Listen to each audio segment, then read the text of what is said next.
Former Nigerian military head of state, General Ibrahim Badamasi Babangida, officially launched his memoir, A Journey in Service in Abuja on Thursday, drawing an enlightened gathering of Pakistan present leaders who reflected on his legacy and the state of democracy in West Africa. Transcorp Hotel, Abuja, the venue of the event, was an array of political and economic leaders. The event had in attendance the former head of state and President Chief Obasanjo, Yakubu Gowon, Abdulsalami Abubakar, Dr. Goodluck Jonathan. Also in attendance were the immediate past presidents of Ghana, Nana Akufo-Addo, and his counterpart, the former President of Sierra Leone, Ernest Koroma. Others were serving and retired military officers and captains of industry. Also in attendance were former Vice President Atiku Abubakar, Namadi Sambo, and Yemi Osinbajo, the presidential candidate of the Labour Party in the 2023 presidential election, Mr. Peter Obi, the presidential candidate of the new Nigerian People's Party, former President People's Party, Rabiu Kwankwaso, were also in attendance. The book reviewer, Professor Yemi Osinbajo, gave an in-depth review of the book. I told the general, I'm still on time. It's not even 9 a.m. yet. General Akinlade shouted back at me, who's talking of a meeting? Haven't you heard what has happened? The head of state has just been assassinated. And Major Dimka has made a broadcast claiming to have taken over. He then went to General Danjuma's office, and the author writes that General Danjuma's instructions to me when I met with him were unambiguous. Go to the radio house and flush Dimka out of that place immediately. When he got to the Nigerian Broadcasting Corporation radio house at Ikoyi in an armored column, we noticed that Dimka's men surrounded the place, primarily young officers who were part of the plot, including his ADC, Second Lieutenant Samuel Gaba. As I got down from my armored vehicle, unarmed, and approached the building, Dimka's ADC, Gaba, attempted to stop me. By now, Dimka had spotted me from the story building, and he screamed, Ibrahim, I'm going to shoot you. I shouted back, well, that's okay. If you shoot me, you know my family, you'll take care of them. They'll become your responsibility. I have no problem. It would be nice to die in the hands of a friend. After a pause, Dimka soberly replied, come upstairs.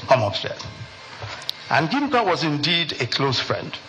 One of the groomsmen at my wedding to Mariam in Kaduna in 1969. When I got upstairs, I could tell from his breath that he had had a lot to drink. The stench of alcohol around him and his boys was pungent.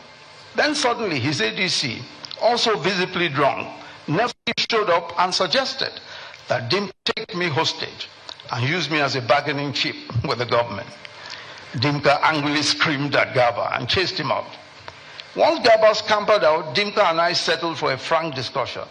In doing so, I reminded him of the need to keep things under control, avoid flaring tempers in the circumstances we had found ourselves in. First, he wanted to know if I had come to trick him into some form of surrender. When I convinced him it was not my mission, he calmed down and he said he wanted a change of government. He even attempted to persuade me to join in the attempt. But even as he made that intolerable request of me, it was apparent from his body language that he knew that the game was up. Then his tone started to change. Could I guarantee his safety? Could I negotiate a written amnesty for him, all his co-plotters? Again, as I had done earlier, I pleaded with him to give himself up and avoid any form of conflagration that could kill civilians and soldiers. That chit-chat went on for some time, and I appeared not to be making a headway, but I left him with a promise to return later. I returned to brief General Danjuma on my encounter. Danjuma was furious. He ordered me back to the radio house with a reiteration of his air instructions. Flush Dimka out of that place immediately. I returned to Radio House with Chris Ugokwe, better equipped and prepared. I'll leave you to read what happened next. Buy the book. But the reasons why this autobiography is long, and is long-awaited, beg your pardon, is more because of the innumerable controversies that were spurned in the Babangida era. Babangida himself described these events, and I quote, "the events that shook the administration to its foundations under our watch," end of quote. These include the death of Dele Giwa, the killing by a letter bomb of the charismatic journalist and publisher of Newswatch, a weekly political news magazine, in his home on October the 19th, 1986. The Vatsa coup, a coup that implicated one of his closest childhood friends, and the decision of the Supreme Military Council to execute him. The Gideon Oka coup, a coup that took the life of his ADC and nearly took his own life and that of his wife, and how they escaped the coupists, and how the coup was foiled by the then Chief of Army Staff, General Sani Abacha. The OIC palaver, the controversy as to whether the government had surreptitiously taken Nigeria into membership of the Organization of Islamic Cooperation, OIC. The 1989 SAP riots, the deadly riots over the harsh economic effects of the government's structural adjustment policy. The C-130 air crash on September 26, 1992. The crash of the Nigeria Air Force Lockheed C-130 transporter aircraft in the swamps of off the Lagos coast, barely 3 minutes after taking off from the Ikeja airport, killing a total of 159 officers, including the crew and 9 foreigners. The crash wiped out some of the brightest and best cadre officers of the time. And there was the allegation that the government masterminded the crash to stave off a coup against the administration, especially since the failure of the Oka coup. Then there is a full chapter devoted to the transition to military rule and the June 12 saga. June 12 was a decision with catastrophic consequences. It was the annulment of what had been said to be the freest and fairest elections in Nigeria's history. The annulment led to a military interregnum that was considered one of the most vicious in Nigeria's history.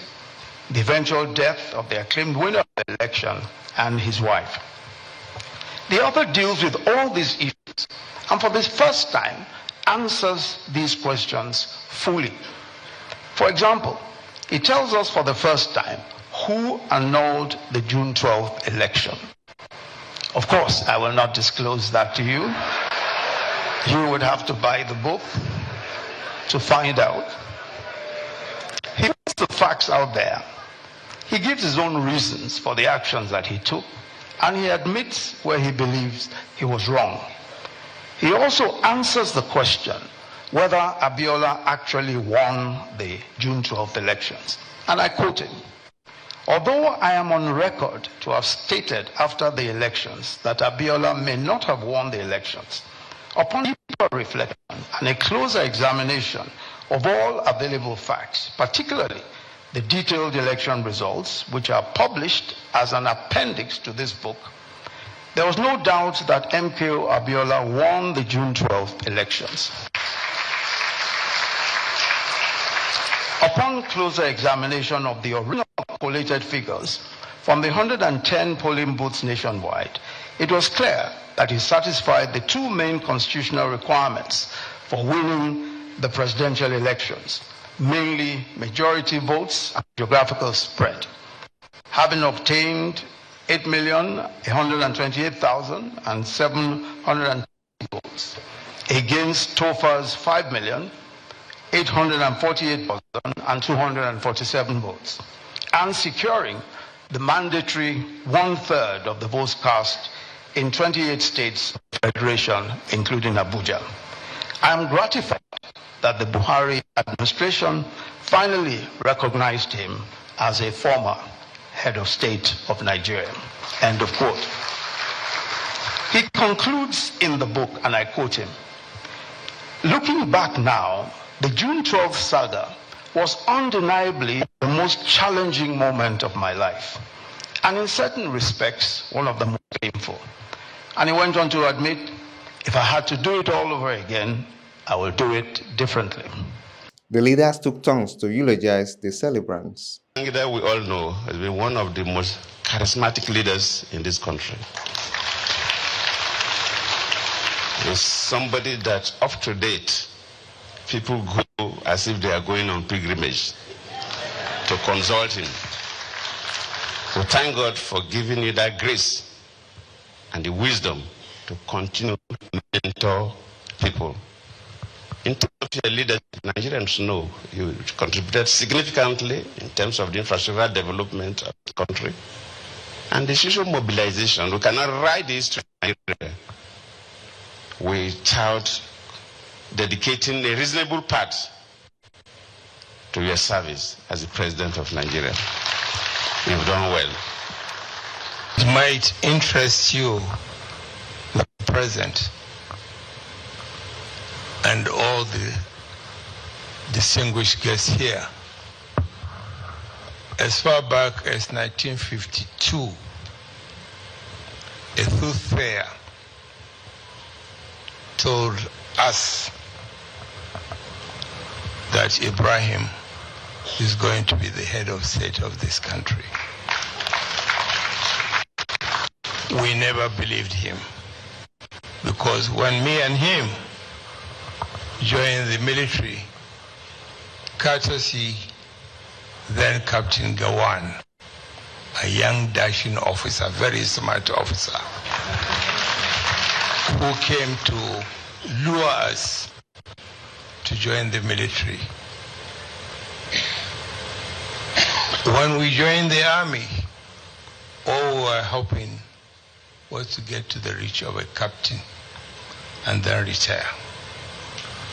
But God in his mercy has propelled us to become generals, and by his grace, both of us became head of state of this country.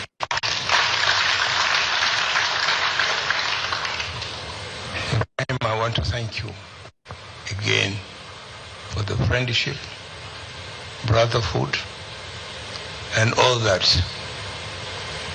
No moment goes by when we remember our escapade without bringing smiles to our faces.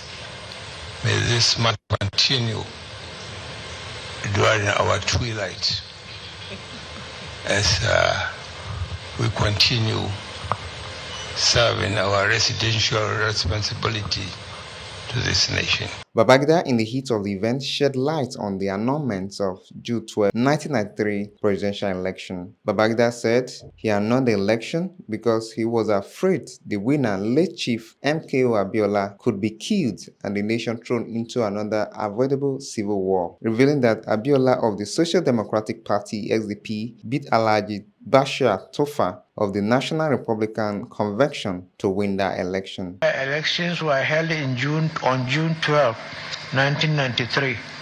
However, the tragic irony of history remains that the administration that devised a near-perfect electoral system and conducted those near-perfect elections could not complete the process. That accident of history is most regrettable. The nation is entitled to expect my impression of regret.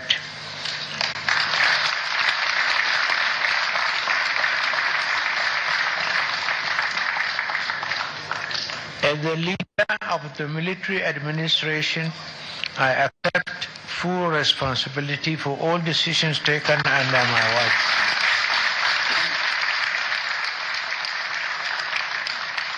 And June 12 happened under my watch. Mistakes, oversights, and missteps happen in quick succession. But I say in my book, in all matters we acted in the supreme national interest so that Nigeria could survive.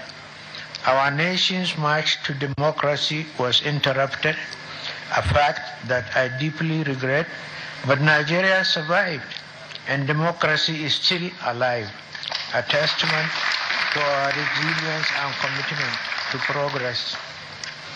This book is part of my personal story of that encounter with national history. I did not travel alone. I undertook the challenging work of leadership in the company of many patriots. However, IBB claimed that the annulment of the election was orchestrated by forces in his administration led by late General Sani Abacha. Austin Ayenin reporting for VSTV News.